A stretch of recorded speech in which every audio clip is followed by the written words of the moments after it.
Seperti biasa, setiap hari Senin kita akan membahas beberapa berita yang gua rasa bakal menarik banget buat teman-teman para profesional di bidang fotografi dan videografi.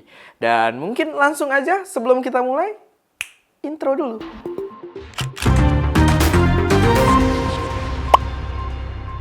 Episode Shutter News kali ini disupport oleh toko kamera online kamera.co.id. Informasi pertama, di minggu lalu bertepatan dengan kita ada episode Shutter News juga. Ternyata di situ lagi ada brand Sigma yang meluncurkan dua lensa full frame baru buat Sony E-mount dan juga Leica L-mount. Di mana dua lensa ini adalah lensa wide, yang satunya itu 20mm f1.4 dan 24mm f1.4. Wide tapi bisa bokeh karena bukaannya tadi f1.4. Walaupun gue agak bingung sih kenapa mereka mengeluarkan dua lensa wide dengan angka yang cukup berdekatan. Tapi ya menurut gue salah satu dari lensa ini atau dua-duanya sebenarnya menarik. Cuman ya kayaknya kalau punya dua-duanya agak aneh aja gitu ya. Tapi lensa-lensa ini menarik karena gue selalu tertarik juga dengan kualitas yang ditawarkan oleh jajaran lensa Sigma. Apalagi kedua lensa ini adalah Art Series, yaitu adalah seri flagship, seri tertinggi dari Sigma sendiri. Dan di sini yang gue lihat sih concernnya dia udah agak mirip-mirip lensa GM ya. Karena di sini ternyata hadir declickable button juga, di mana aperture ringnya bisa kita buat clicky atau kita buat smooth. Lalu selain itu ada sesuatu yang baru juga, di mana dia membawa focus ring lock. Jadi ada satu tombol yang gunanya itu buat nge-lock fokus ring kita. Jadi kalau kita bermain dengan manual fokus, ketika kita lock ya fokusnya nggak akan berubah sama sekali gitu. Karena fokus ringnya udah kita lock. Jadi nggak bakal kesenggol dan berubah tipis yang bikin konten kita jadi kurang bagus gitu kan. Jadi gua rasa itu bakal cukup berguna. Lalu dia juga punya filter slot di sisi belakang. Jadi filter yang nggak harus ditaruh di depan lensanya gitu ya, di filter thread depan. Karena di belakangnya juga sekarang dia punya dudukan buat filter belakang. Hasil fotonya juga cakep banget di beberapa video yang gua tonton, termasuk videonya Manny Ortiz yang dia moto model dan mobil gitu kayaknya di kontennya dia, dan itu bener-bener menarik banget. Kira-kira menarik gak buat kita bahas di video khusus gitu ya, di video berbeda, atau mungkin tunggu sampai reviewnya aja, tunggu sampai barangnya datang di Indonesia? Coba kasih pendapat kalian. Ngomongin soal lensa wide, lensa yang lama ditunggu-tunggu di Indonesia, terutama oleh para Fuji shooter kayak kita gitu ya, akhirnya sudah hadir di Indonesia, yaitu adalah Viltrox 13mm f1.4. Kita juga udah review dan kualitasnya bener-bener gokil, update atau upgrade besar dibanding jajaran Viltrox lainnya yang pernah kita coba.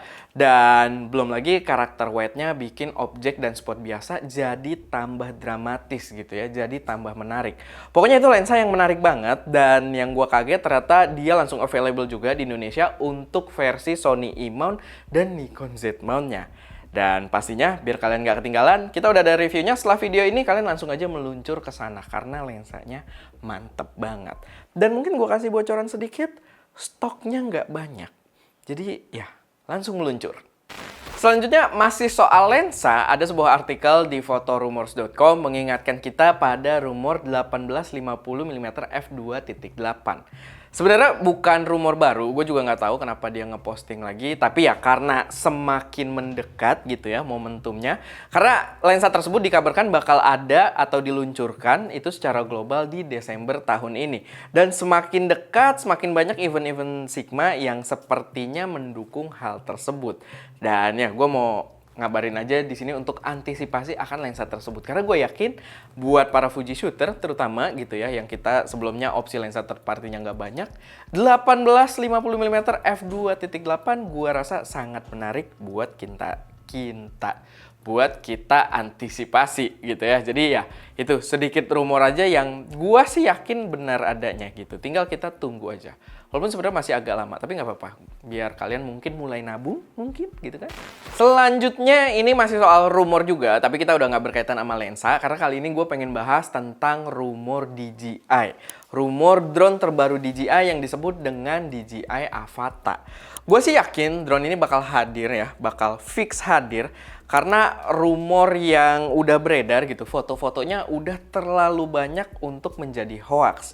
Jadi yang belum tahu, DJI Avata ini adalah FPV drone dengan style Cinewhoop yang nantinya mungkin bakal menarik banget buat para pemula.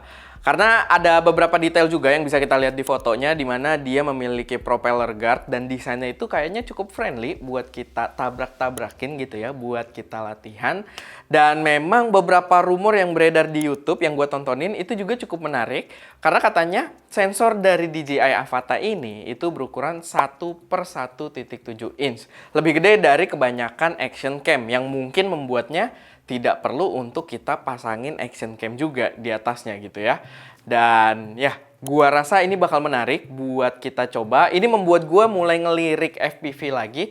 Walaupun ya belum ada detail-detail banyak dan belum terkonfirmasi secara resmi, tapi ya kalau ngeliat dari foto-foto yang beredar aja cukup menarik gitu kan untuk dipertimbangkan. Tapi ya, balik lagi, mari kita tunggu karena harusnya kalau berdasarkan rumornya dia tidak akan lama lagi hadir di dunia global gitu ya, bukan di Indonesia, di globalnya dulu gitu, karena katanya sih di bulan ini, sekitar akhir bulan ini kalau nggak ada delay dan macam-macam. Tapi ya balik lagi, kita tunggu aja. Terakhir buat teman-teman para penggemar Nikon di Indonesia, kalian bisa berbahagia karena sebentar lagi Nikon Z30 udah siap untuk dijual di Indonesia. Informasi yang gue dapat, national sales-nya itu bakal mulai tanggal 17 Agustus nanti, jadi bertepatan dengan hari kemerdekaan kita. Dan kita ST Media itu udah review sedikit dan tes kualitas dari gambarnya. Dan memang itu sebuah kamera yang konsepnya simple, compact, dengan kualitas yang di-deliver juga cukup bagus ya, karena udah banyak yang komen juga ngelihat hasilnya itu bener-bener menarik. Dan buat kalian yang belum, silahkan meluncur aja karena kita udah ada reviewnya juga berbeda. Kita sambil jalan-jalan waktu itu di Karimun Jawa, dan ya video yang cukup refreshing lah dibandingkan video-video ST Media lainnya. Tapi itu, buat kalian yang belum nonton, silahkan setelah video ini meluncur juga ke review ke review Nikon Z30 tersebut. Dan ya, itu aja sih sedikit informasi pada Sater News hari ini. Semoga bermanfaat dan bisa memberi kalian informasi yang up to date, serta mungkin memberi wawasan tambahan juga buat kalian. Kalau misalkan ada koreksi, saran, atau kalian punya informasi tambahan yang belum gua bahas tapi mungkin penting buat teman-teman yang lain, silahkan taruh aja semuanya di kolom komentar. Dan ya, itu aja. Gue Erwin, di belakang kamera ada Ska, dan jangan lupa untuk berkarya.